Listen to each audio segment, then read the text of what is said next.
Bienvenidos a Voces Bausate, mi nombre es Kenia Neira y nos encontramos en la sección de política. El día de hoy tenemos una invitada especial, nos acompaña Albina Ruiz, quien es periodista de Canal N y América Televisión. Bienvenida. Hola Kenia, hola a todos aquí en Voces de la Bausate, qué gusto. El gusto es para nosotros en sí que haya usted podido tener la oportunidad en una agenda que también la tiene muy apretada, darse un tiempo para nosotros y también para los alumnos de Bausate. Encantada. Comenzando con lo que es el tema de la entrevista, ¿cómo se inició usted en sí en el mundo del periodismo televisivo? ¿Cómo entró a este mundo? Bueno, yo llegué casi por oportunidad, en verdad. Pero yo pensaba, me gustaba mucho la producción, pero un profesor hizo una convocatoria para algunos alumnos que yo siempre digo, de repente me eligió a mí por ser un poco pesadita en su clase, no la preguntona de la clase, pero nos hizo la convocatoria y terminé en Panamericana Televisión en un grupo numeroso, pero así empecé y de allí tuve algún por ahí acercamiento con radio, pero decanté por la televisión, básicamente por oportunidad, ¿no? Y si no hubiera de repente sido productora. Aunque no lo descarto. Hubieras estado detrás de las cámaras. Detrás, sí, claro, que me gusta también mucho el trabajo en equipo, pero las oportunidades se dieron así. Y esas no se desaprovechan así nomás, se tienen que tomar al momento. Depende porque yo creo que para las oportunidades tienes que estar preparado. O sea, yo creo que cuando a mí me hacen esta propuesta, me ha pasado en otras ocasiones más, lo peor que te puede suceder es que de pronto digas, lo tomo porque lo tomo, pero no estoy preparada porque te va a ir mal. Es mejor que tú siempre estés pensando, esta oportunidad puede llegar, pero no me puede agarrar a mí desprevenida. Entonces sí tengo que estar preparada, tengo que haber leído, tengo que estar informada, tengo que estar actualizada, porque si no voy a ser una más del montón, se van a dar cuenta y voy a salir espectorada.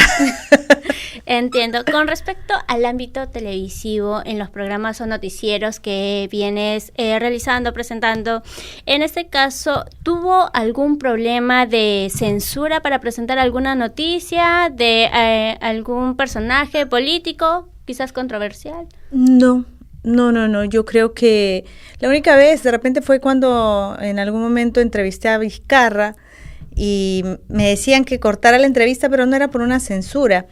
Y continuamos con la entrevista. Yo creo que a un periodista cuando le dices no hagas esto va a ser lo primero que haga.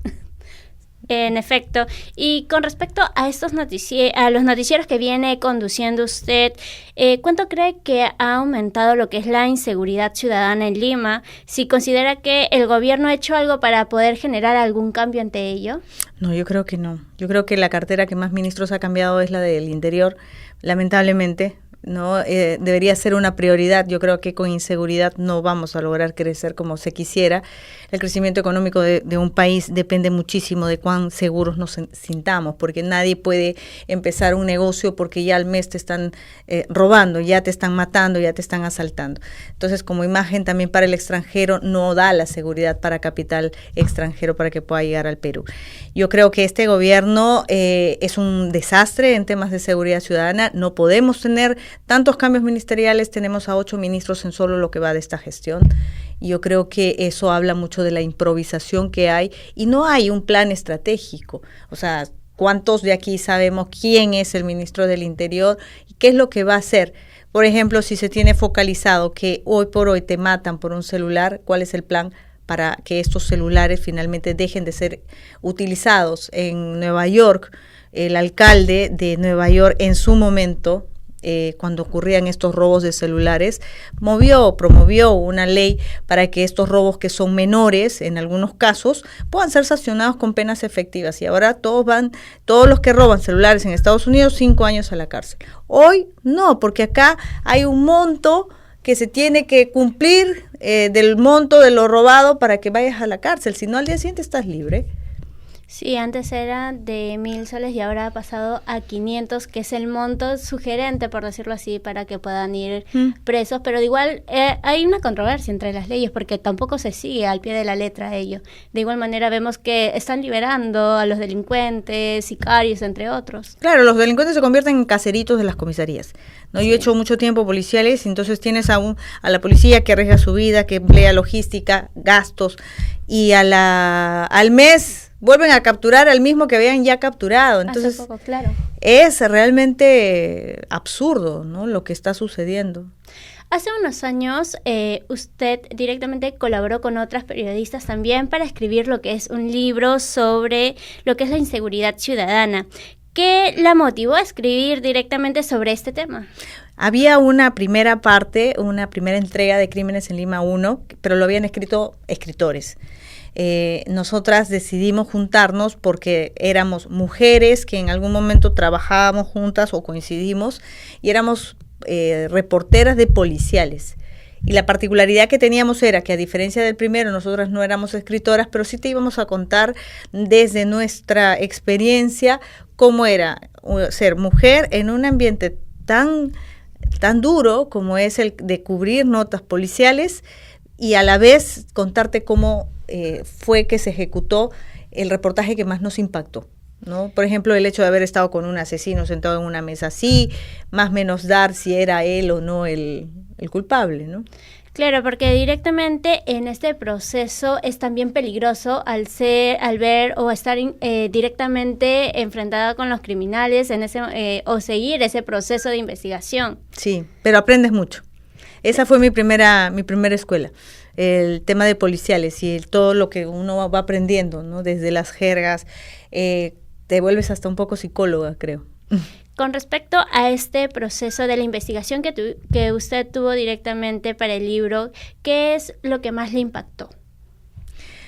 Lo que más me impactó fue que en ese momento el asesino viene a buscarme porque habíamos sacado en la noche anterior, nos llega la versión de que él podría ser sospechoso, y consultamos con el área legal del canal y decidimos, vamos a publicar su foto porque es el novio de la hija, que en ese momento ella no era sospechosa, pero sí era el novio de la hija y la mamá había sido asesinada. Entonces nosotros no dábamos todavía con que ella podría tener que ver en cuanto a participación. Entonces vino este hombre al canal con sus abogados, vino con un par de chicos que decían que habían estado con él, o sea, para descartar que él sea el asesino, y se sentó a mi costado. Y todo el tiempo, y fue toda una experiencia porque yo sí sabía que él había sido. Porque desde el primer momento en que hallan el cuerpo de esta señora, sus uñas estaban rotas, habían detalles que a mí me llamaban la atención, y cuando ya lo tuve a él sentado, lo primero que hice fue mirarle los brazos, porque si faltaban uñas quiere decir que hubo violencia previa, y él tenía arañones en los brazos, y fue el ponerlo contra la pared, pero inventar inclusive cosas como: tu enamorada dice que no confía en ti, o tu enamorada dice que quizás no pondría las manos al fuego por ti. Y todo el momento la cámara prendida, y llega en un instante que él la llama por teléfono a ella y le dice: ¿qué estás hablando? Entonces toda esa experiencia es la que pudimos poner cada una, de acuerdo al caso que más impactó en su carrera de reportera, plasmarlo en ese libro. Bueno, de por sí el libro es muy interesante. No voy a comentar de que he leído todo el libro hasta cierta parte, sí, por lo que hemos visto digitalmente, pero el tema de ya poder tener frente al asesino es como que también tener cierta firmeza para poder hacer la entrevista. Es que no, yo creo que eso se aprende. Yo creo que sí te impresiona, pero creo que está a veces la pasión que pueda llenarte, porque es tu caso, tú lo estás investigando, va más por pasión, ¿no? Y tú estás dentro de una historia y tienes es como escribir un libro, tienes al personaje de tu libro, que es mentalizarlo. Y no terminas de creer hasta dónde va la mente humana en cuanto a perversión, ¿no? La perversión humana, y lo tienes al frente tuyo. Entonces son lecturas un poco complejas.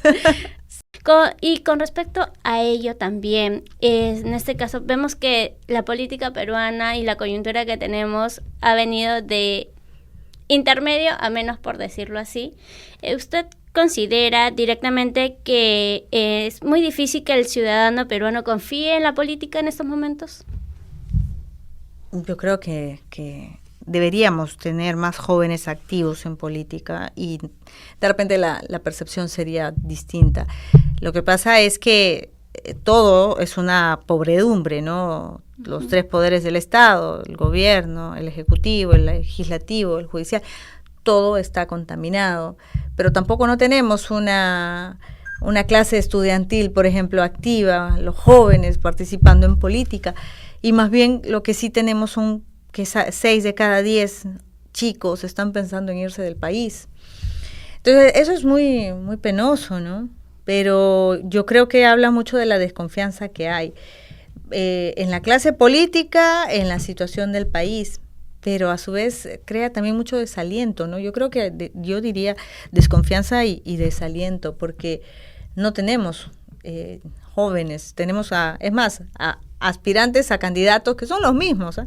Son los mismos. Sí, por lo general se ve que no hay un cambio, sino vienen los mismos, los anteriores se relanzan y siguen en ese proceso y no hay ningún cambio. Y el poco cambio que hay tampoco no se hace sentir directamente en la política. Puede ser 1 o 2, pero no es mucha la diferencia.